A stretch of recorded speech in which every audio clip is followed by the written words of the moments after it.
يا شعبي يا حر نبي يكفيك ما قال النبي واللي يعاديك يهبي سلام يا دار السلام دار الرجال الصاملين الشامخين المعتلين العز بيسار ويمين سلام يا دار السلام يا سيدي حناضها. heerka bulsho ee caasimadda waa mid sii kordhaya sanadba sanadka ka dambeeya waxaana dadka ku nool magaalada lagu qiyaasaa ilaa 3 milyan oo qof arrintaasina waxay abuurtay ciriiri dhanka deegaanka iyo sicir barar la xiriira iibinta iyo kirada guryaha iyadoo taasi laga jawaabayo ayay ganacsada Soomaaliyeed ay maalgeliyeen xaafad cusub wadadan dheer ee idin muuqanaysa waxay idinku hogaamin doontaa dhul udgoon leedha ka dhacaysa ay tahay mid caafimaad qabta kana duwan mid ka dhacaysa magaalada gudaheeda dhismo joog hoose iyo mid sare oo loo dhisay qaab casri ah ayuu deegaankani uu caan ku yahay waana xaafadda cusub ee Dar es Salaam nolol kasta oo qofka bini'aadamka ahi uga baahan yahay ayuu deegaankani u leeyahay sida waxbarashada caafimaadka korontada biyaha internetka dalxiiska iyo meelo u gaara caruurta hadafka dhismaha xaafadda cusub ee Dar es Salaam waa helidda deegaan la jaan qaadi kara hanaanka magaaleynta qarnigan ee dunida kaasi oo ku salaysan duruufaha dhaqaale ee xilligan iyo kamid dhalinta kobaca magaalada Muqdisho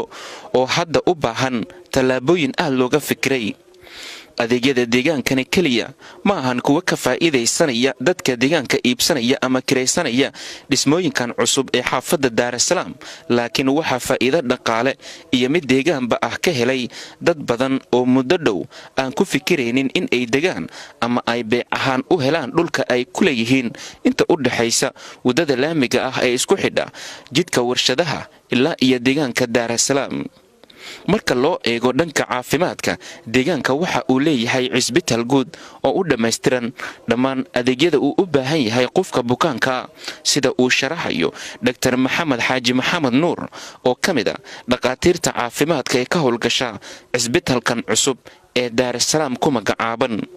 runtii ilaa hadda waxa ka howlgala dhaqaatiir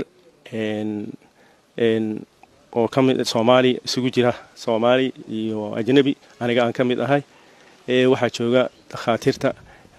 cudurrada haweenka dhaqaatiirta dhakhtar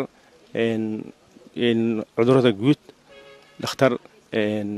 caruurta iyo dhakhtar qaliinka guud qaabilsan waxa kale oo jira dhakhtar u gaar ah muddo 40 sano ka soo shaqeynayay oo qaabilsan masaalikul bool iyo kaada mareenada oo 40 sano oo experience uu leeyahay marka runtii isbitaalku wuxuu leeyahay qalab casri ah waxa kamid ah meelaha ilmaha yar oo miisaankooda yar yahay oo lagu koriyo ayuu yaala isbitaalkan laga helaa oo aan lahayn isbitaalada kale waxa kale oo jira mid ilmaha markay agaarshow la dhasho oo isagoo agaarshow qaba phototherapy wax la yiraahdo ayaa neonatalka inuu yaala isbitaalka waxa yaala mashiino badan oo in ka badan 8 xabo oo loogu talagalay kaliyaha in lagu safeeyo oo runtiina aan badhihi karo magaalada inteeda kale ma laga helo marka inta badan dadka noo imaado waxa way dadka kaliyaha aad ugu xanuunsan oo runtiina guulo badan aan ka soo hooyinay oo inta badan dadka ay nooga imaadaan meesha waxaan kaloo haddana ku talajinaa inaan sii ballaarin isbitaalka oo laga dhigo isbitaal oo hatta looga maarmo wixii loo aadi jiray dibadda sida India oo kale kaliya kuma koobna dadka deegaanka xaafadan inay helaan adeeg caafimaad oo dhameystiran balse waxaa jira boqolaal ruux oo ka yimid gobolada dalka kuwaas oo caafimaad u soo doontay Dar es Salaam Hospital bismillaahir rahmaanir rahiim magacaygu waa Warsan Faarax Maxamed waxaan ka imid gobolka Mudug khaas ahaan Gaalkacyo nin bukaan aan watay oo kaliyaha fadhiyaan waxaan imid isbitaal Dar es Salaam shaqo wanaagsan baan kala kulmay kaliyihii waa loo sifeeyay shaqadii wali waa u socotaa alxamdulilaahi rabbil caalamiin waxaan sugaynaa guul wanaagsan dhanka waxbarashada waa mid dadka deegaanka iyo waalidiintu ay ka heli karaan dugsi si tayo sare leh wax u baraya carruurta Soomaaliyeed waxaana iskuulkan uu kulmiyay ardayda Soomaaliyeed ee laga keenay dalka dibadiisa iyo kuwa aan dalka ka bixin waxaan la kulmay Bahja Cabdulqaadir Maxamed oo kamid ah ardayda gabdhaha ah ee wax ka barata dugsiga Dar es Salaam School ee magaalada Muqdisho ku soo dhow telefishinka Universal bal waxaad inooga warantaa halkaad ka timaaday iyo waxaad baratid waxaa ka imaaday US Minnesota waxaa ku jiray grade 9 and then marka xaga imaan grade 10 alikane and iskuulku fiican yahay yeah goormay ka timid Minnesota July sanadkee 2017 hadeer Soomaaliya timaaday maxaad barataa math English science biology chemistry and physics and psychology waxbarashada Soomaaliya gaar ahaan Muqdisho sidee u aragtaa fiican yahay it's better than expected Minnesota markaad joogtay wax ma baran jiray school classki maadooyinka caadiga aadi jiray Minnesota oo Mareykanka ah iyo Soomaaliya oo Muqdisho ah waxbarashada farqi ma u dhaxeeya xaggi inta waxay ku kala fiican yihiin isku mid almost xagga isku mid My name is Zakaria Mohammed Isa and I'm from Birmingham in UK. Okay, what do you learn? Here I learn physics, maths, chemistry, everything that you would in a normal school. How many years are you in Somalia? Half a year. Do you want to stay in Somalia, especially Mogadishu? Maybe. Okay, when did you like to come here? Where do you like to come to Somalia? Because it's a country that I'm from. My parents are from. Where's your parents? My mom's here and my dad's in Denmark. Denmark. Okay, how did you see the learning in Somalia to mathematics, physics, all of them? The books here are from the UK, so they're similar to the British lessons. Okay, what's the difference between the UK and Somalia? Just the weather. Weather. How is the weather in Somalia? It's hot. Hot. How is London? It's cold, chilly. Cold. Okay, did you very interesting to stay here? I'd like to stay here for a couple of years and go back. magacay waa Ayuub Cabdinaasir Sheekh Aadan waxaa ka imaaday London Wembley gaar ahaan Wembley haye goormay ka timaaday London sanadkee 2024 waa gartay 3 sano Soomaali baad joogtaa hadeer maxaad barataa waxaa bartaa maadooyinka scientific iyo math iyo tarbiyada iyo wax kasta bartaa ka waran marka waxbarashadii London oo aad ka timaaday iyo mid hadeer Muqdisho aad joogtid ma jiraan farqi u dhaxeeya weyn jiro haye waxa kamid ah kan waxbarashadan macallimiin oo dalka afka hooy ku fasirayna joogan si fiican u fahmay dhalinyaro badan baa jira oo London joogo hadeer ku daawanaya kuwaas maxaad oran lahayd waxa uu sheegay intay imaadaan Soomaaliya ee quraanka bartaan ee dhameeyaan iskoolkan soo biiraan Dar es Salaam International Academic School ma jeceshaa inaad sii joogto Soomaaliya oo jeclaa lahay laakiin danta keenaysa jaamacad fiican oo tayo inta ka baxarwa kadib Soomaaliya oo wadankii dalkooda inta wax u qabto waxaan filayaa waxaad leedahay hami weyn jaamacadda markaad soo baratid kadib mustaqbalkaaga maxaad rajaynaysaa inta sheekh iyo dhakhtar noqdo Umar Maxamed Geedi waxa uu kamid yahay maamulayaasha iskuulkan waxa uu iga waramay fikirka ku yimid in Dar es Salaam ay ka aasaasan iskuulkaasi iyo ahmiyadda ugu weyn oo ay kala yihiin dugsigan isagoo sharaxaya hanaanka waxbarasho ee dugsiga Dar es Salaam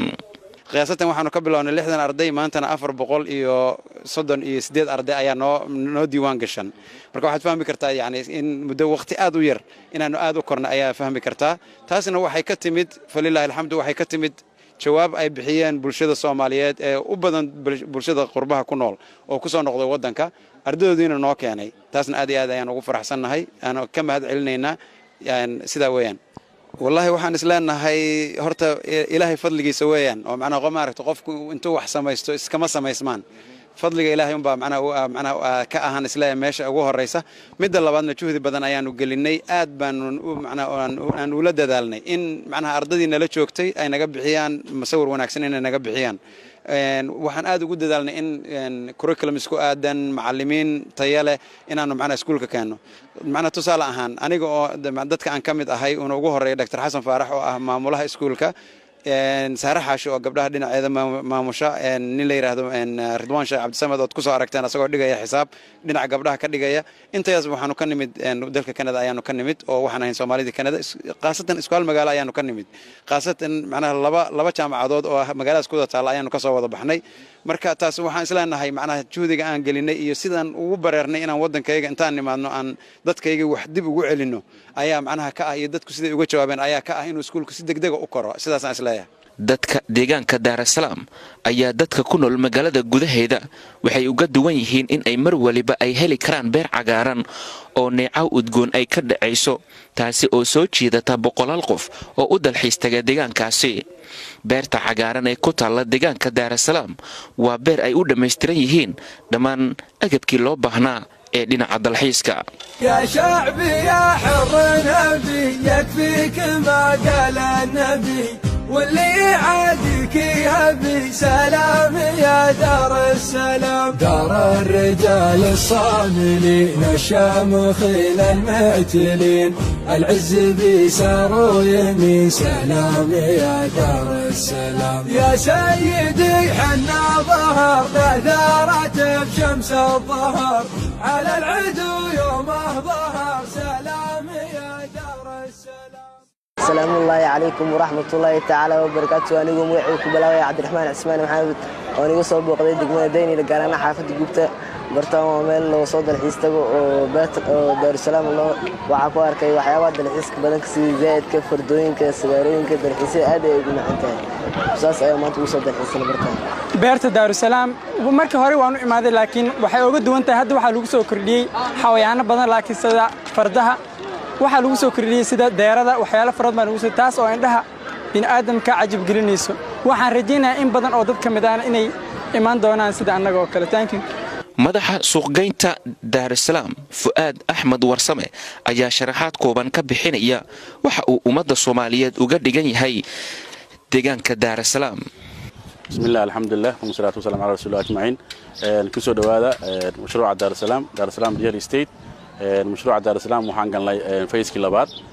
فيسكي لباد وحان قرشين يهي او دياريني قارن اسميس او سعدا ديمن استيت يو مكة استيت يو برواقة استيت ديمن استيت وفيلا كوبن سدح قلو جيفا يو لبا مسقولات يكوشين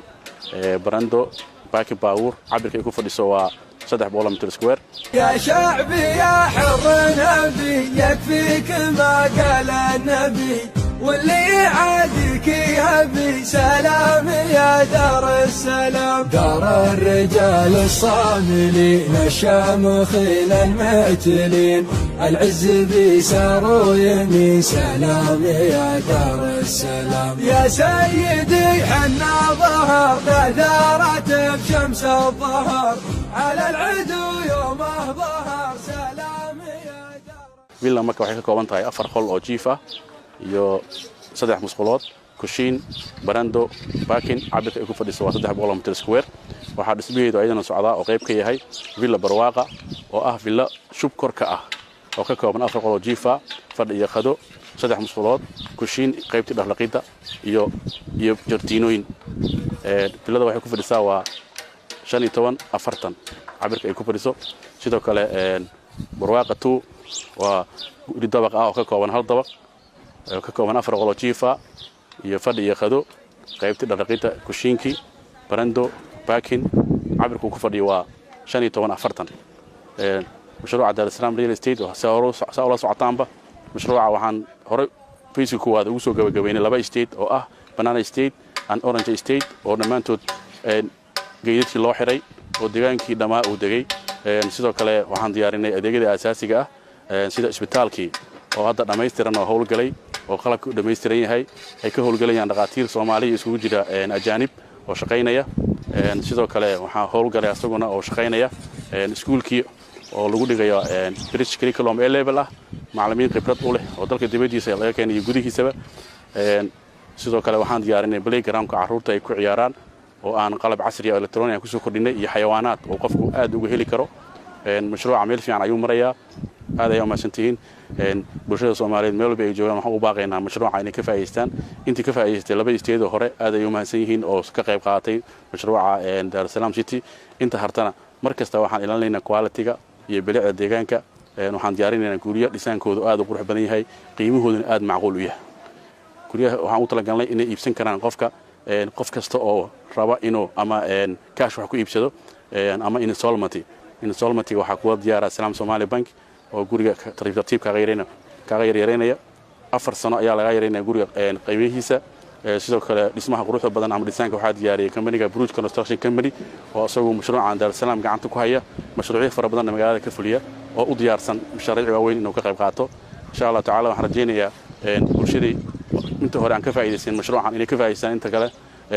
waxaan diyaarinay guryo dhisaankooda iyo price-kooda iyo cabiradooda ay waafaqsan yihiin customer kala duwan oo qof kasta